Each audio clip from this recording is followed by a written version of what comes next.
Nous entamons le chapitre 4 concernant la réfraction de la lumière et particulièrement nous allons étudier les dioptres plans, les lames à face parallèle, le prisme et le dioptre sphérique.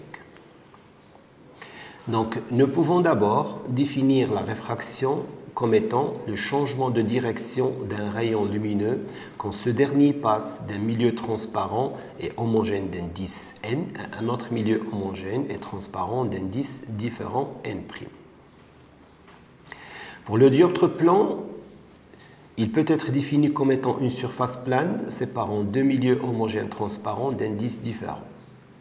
Donc si nous voulons représenter dans une construction géométrique et rechercher le stigmatisme dans ce cas de système optique qui est considéré non rigoureusement stigmatique pour l'ensemble de l'espace, je considère d'abord une surface qui sépare deux milieux n et n'.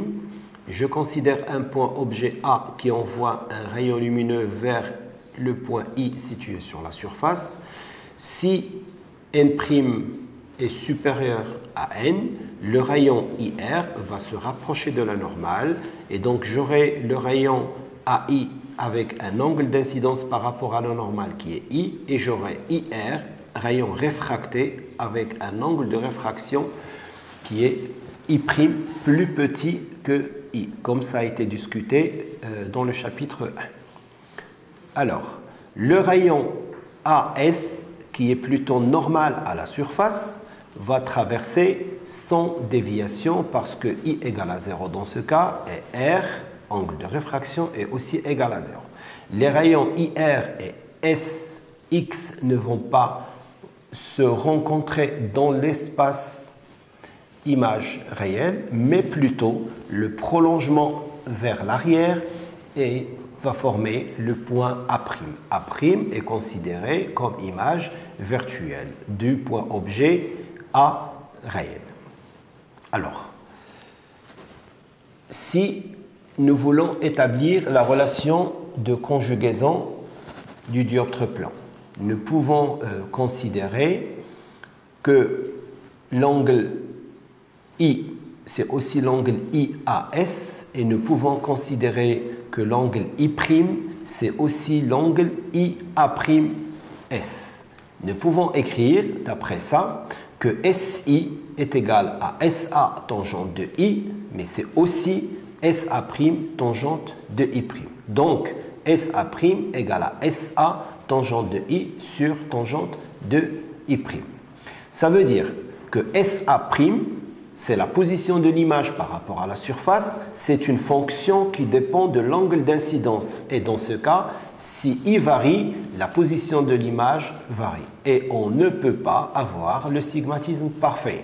C'est pour cette raison que nous allons encore définir les conditions d'approximation de Gauss pour essayer d'établir une relation dans le cas du stigmatisme approché pour trouver une relation de conjugaison qui va représenter le dioptre plan. Cependant, nous pouvons aussi parler de certains cas particuliers. Si le point objet se trouve sur la surface, alors le point objet aura sa propre image. Et nous pouvons confirmer que tous les points qui se trouvent sur la surface sont en effet des points qui sont rigoureusement stigmatiques parce que l'objet et l'image sont sur la surface. Deuxièmement, si les points objets se trouvent à l'infini, ils seront réfractés et leurs images vont aussi être à l'infini et nous pouvons aussi considérer un deuxième cas de stigmatisme rigoureux pour le dioptre plan, ce sont les points qui sont à l'infini. Donc en conclusion, le dioptre plan n'est pas un système rigoureusement stigmatique, sauf pour deux cas, les points qui sont sur sa surface et les points qui sont situés à l'infini. Donc, comme on peut le voir sur les deux figures suivantes. Je reviendrai sur la relation de conjugaison et je vais partir de la relation SA' égale SA fois tangente de I sur tangente de I' et je vais remplacer la tangente par sinus sur cosinus dans les deux cas. J'aurai la relation suivante, SA' égale à SA fois n' cosinus I' sur n cosinus de I. Parce que la relation sinus de I', en effet, est égale à n' cosinus I' si j'utilise la loi de Descartes entre deux milieux d'indice n et n'. Et la formule sinus de I est égal à n cosinus de I, qui va devenir finalement SA' égale à SA fois n' sur n. Si nous utilisons l'approximation cosinus de I' est égal à I' et cosinus de I' égale à 1 et cosinus de I est égal aussi à 1. Donc SA' sur n' égale à SA sur n est considéré comme une relation de conjugaison des dioptres plans dans les conditions d'approximation de Gauss. Et c'est la relation qu'on va utiliser pour la suite de ce chapitre. Maintenant, nous allons aussi parler de la nature de l'objet et de la nature de l'image. Et nous allons considérer les 4 cas différents pour un dioptre plan. Je considère une surface plane qui constitue le dioptre plan qui sépare le milieu d'indice n au milieu d'indice n'. Et je considère un point objet lumineux qui envoie un faisceau de lumière vers cette surface. Donc nous avons le milieu n' qui a un indice supérieur à n, et donc les rayons sont réfractés et leur prolongement vers l'arrière va définir le point A'. A' est une image virtuelle du point A considéré réel. Le deuxième schéma, j'ai plutôt un objet qui est virtuel. Donc le faisceau de lumière va venir vers la surface et il va former des rayons réfractés qui forment le point A'. Le point A' étant une image virtuelle et le point A est obtenu est un point objet virtuel. Alors, un troisième cas, si l'objet est réel et que l'indice n' cette fois est inférieur à n. J'aurai un faisceau de lumière qui arrive de A vers la surface et qui va plutôt diverger pour former vers l'arrière une image A'. Donc A' est une image virtuelle et A étant un objet réel. Et le dernier cas, je considère plutôt un faisceau de lumière qui arrive vers le plan du dioptre plan. Et dans ce cas, j'aurai une image qui est virtuelle, alors que j'aurai une image qui est réelle, alors que l'objet étant virtuel. Donc, dans les 4 cas de figure, vous avez l'objet et l'image qui sont de nature opposée.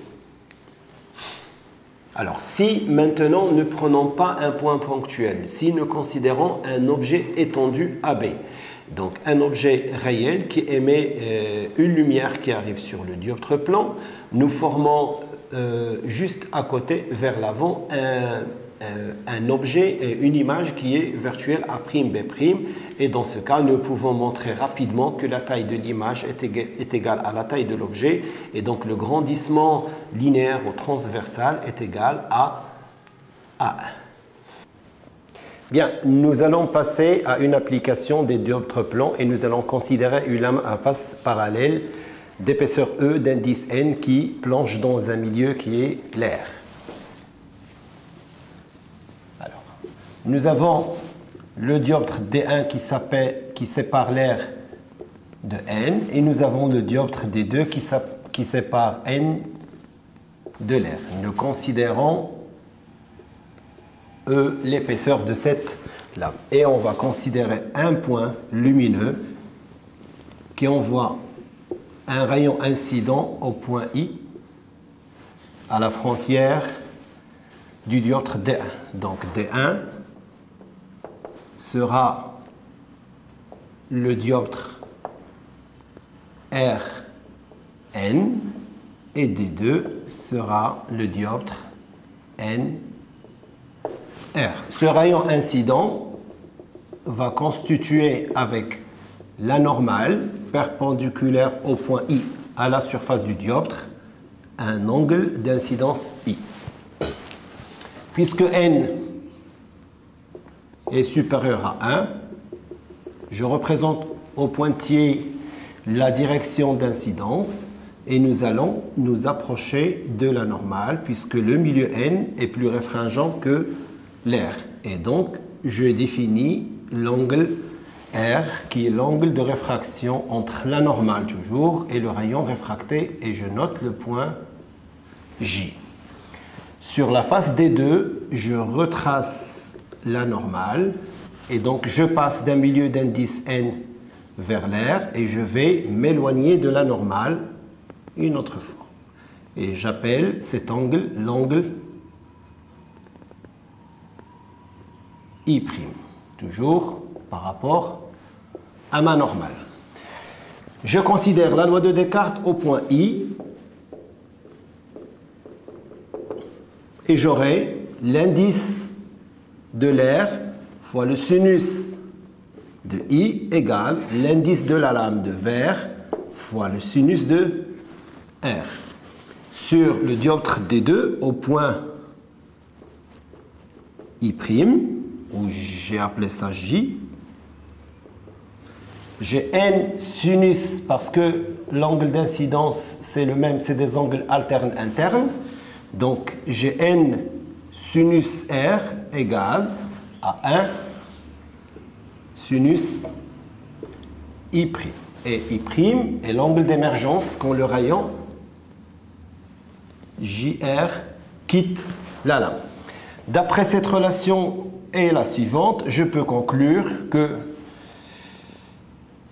sinus de I égale à sinus de I', ce qui implique que I est égal à I'. Et dans ce cas, le rayon JR sera parallèle au rayon A. Et ça, c'est une première propriété des lames à face parallèle qui nous montre que le rayon incident n'est pas dévié, mais plutôt il est translaté. Et cette translation, on l'appelle le déplacement latéral. Nous allons ensuite construire l'image A' d'un objet réel à travers une lame à face parallèle. Je considère une lame à face parallèle d'indice N qui plonge dans l'air d'indice 1, la lame étant d'épaisseur égale à E, et je considère un point objet réel qui donne un premier rayon incident au point I. Je représente la normale, je définis l'angle d'incidence. Puisque N est supérieur à 1, pareil, je vais avoir un rayon réfracté qui se rapproche de la normale et qui arrive au point J. Je reprends la normale et le rayon, comme on l'a vu dans l'application précédente, va sortir parallèle. Le rayon incident et le rayon émergent sont parallèles. Et je retrouve mon angle d'incidence. Bien. Alors, si je veux étudier la composition d'image, j'ai deux dioptres. Un dioptre D1 qui est R vert et le dioptre D2 qui est vert R. Je considère le dioptre D1 et j'ai un point objet qui me donne un premier point image A1. Je vais essayer de le retrouver. Donc j'ai un rayon AI qui me donne un premier rayon réfracté et j'ai un rayon incident qui va passer sans changement de direction parce que I égale 0, R égale à 0 d'après la loi de Descartes. Et donc l'image, elle est plutôt située juste en avant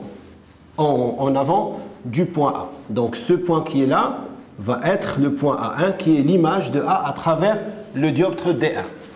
Alors de là, je vais établir la relation des dioptres plans comme ça a été fait dans le paragraphe précédent. Et je vais pouvoir écrire en prenant le point H comme étant la projection orthogonale sur la surface, ici.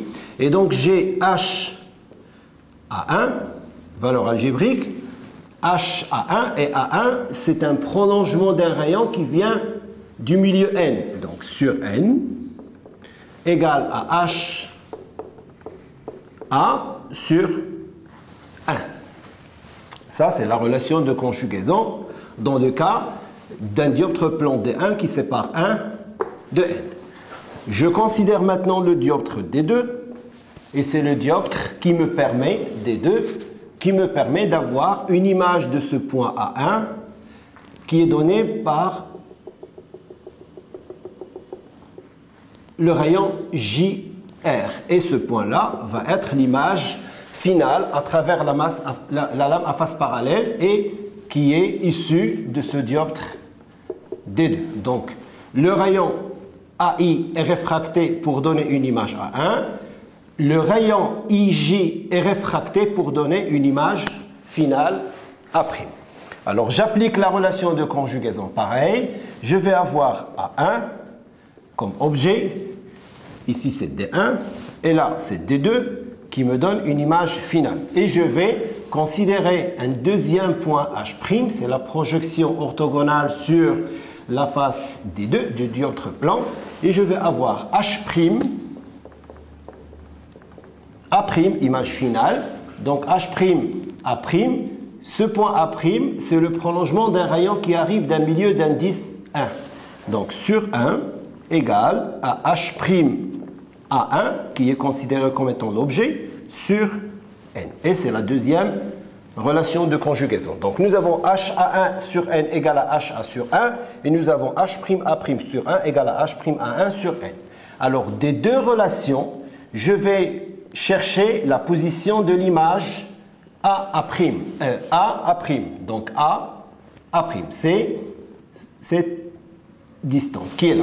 Alors, A', d'après la relation de Schall, est égal à H plus H' plus H', A'.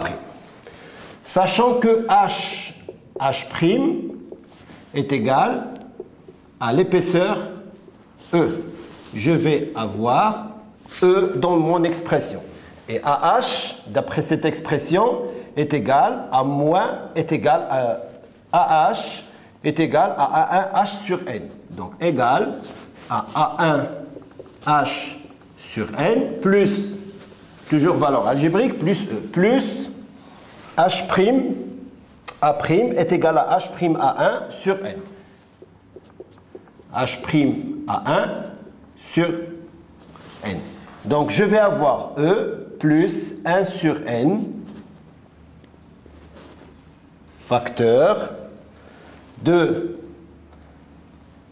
A1H plus H' A.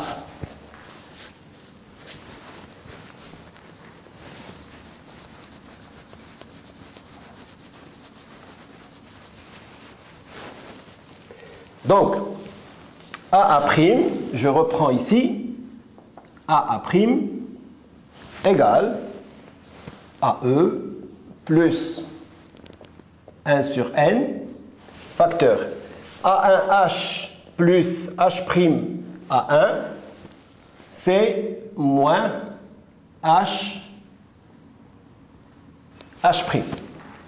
Si j'utilise toujours la relation de Schall. Et donc, j'aurai A' égale à E plus, plutôt moins 1 sur N fois E. Et dans ce cas, je peux factoriser par E et j'aurai 1 moins 1 sur N. Et donc, la position de l'image est donnée à A' égale à E, l'épaisseur de la lame, facteur de 1 moins 1 sur N. Nous allons reprendre le prisme et établir les 4 formules du prisme que nous connaissons et qui ont été présentées dans le cours. Donc, je considère un prisme d'indice N avec un angle A au sommet, la base. Je considère un point lumineux qui arrive sur le point I sur la surface du premier dioptre D1. Ça, c'est le deuxième dioptre D2 avec un angle I. Puisque la lumière passe d'un milieu moins réfringent vers un milieu plus réfringent, ça, c'est la direction d'incidence, je vais m'approcher de la normale et je vais définir un angle qui s'appelle R. C'est l'angle de réfraction. Et IJ, ça va être le rayon réfracté. Même chose, je vais définir la deuxième normale sur la surface des deux et je vais repérer cet angle par I'.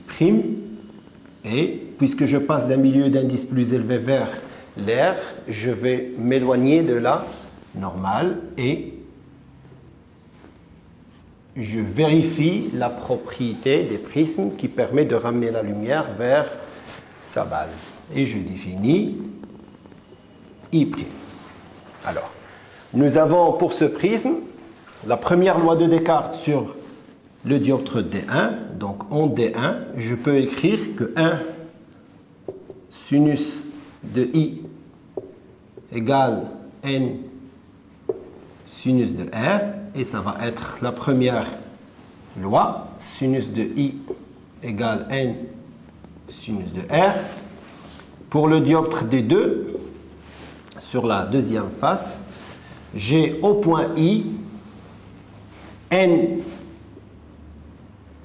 sinus R' étant l'incidence sur la deuxième face par rapport à la normale, égale à 1 sinus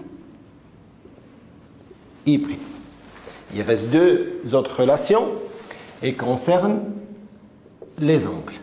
Je considère le triangle, je définis le point K qui est là. Je considère le triangle I, J et K. Et je vais regarder les angles R, R' et cet angle qui est là. Je vais le repérer en rouge. Et je vais devoir écrire que R plus R' plus l'angle qui est là, c'est tout l'angle plat, c'est pi, moins cet angle qui est là. Et cet angle qui est là n'est autre que l'angle A. Donc c'est plus pi moins A égale, ce sont des angles égales à pi. Je simplifie par pi et je déduis A égale R plus R'. Et je vais noter la troisième relation qui est A égale R plus R'. Bien. Donc, première relation, deuxième relation, troisième relation, et il reste la quatrième relation. La quatrième relation va concerner cette fois la déviation du prisme. Et la déviation du prisme, c'est cet angle qui est là. Ça s'appelle D, et c'est égal à la déviation sur la face D1 plus la déviation sur la face D2. Donc, je vais noter D1 plus D2. La déviation sur D1, c'est cet angle d'incidence moins l'angle de réfraction. Donc, D1, c'est I moins R. Et la déviation sur la face D2, c'est cet angle I' moins R'. Et donc, je peux faire D, c'est déviation, égale à I plus I' moins R plus R'. Sachant que R plus R' est égal à l'angle A, j'aurai I plus I' moins l'angle A, et ça va être la quatrième relation du prisme que je vais noter ici. Quatrième relation, la déviation est égale à I plus I' moins l'angle A. Et ainsi, nous avons établi les quatre relations du prisme. Alors, je voudrais juste rappeler que le prisme permet aussi la dispersion de la lumière au cas où le rayon incident est composé d'une lumière blanche. Nous verrons apparaître sur un écran à la sortie un spectre de lumière discontinu et qui représente le spectre de la lumière composé de plusieurs couleurs si la lumière incidente est une lumière blanche. Nous pouvons aussi montrer que l'indice de réfraction est égal à A plus B sur lambda carré. C'est ce qu'on appelle la relation de Cauchy, qui montre que l'indice de réfraction d'un milieu n'est pas une constante, plutôt elle dépend de la valeur de la longueur d'onde.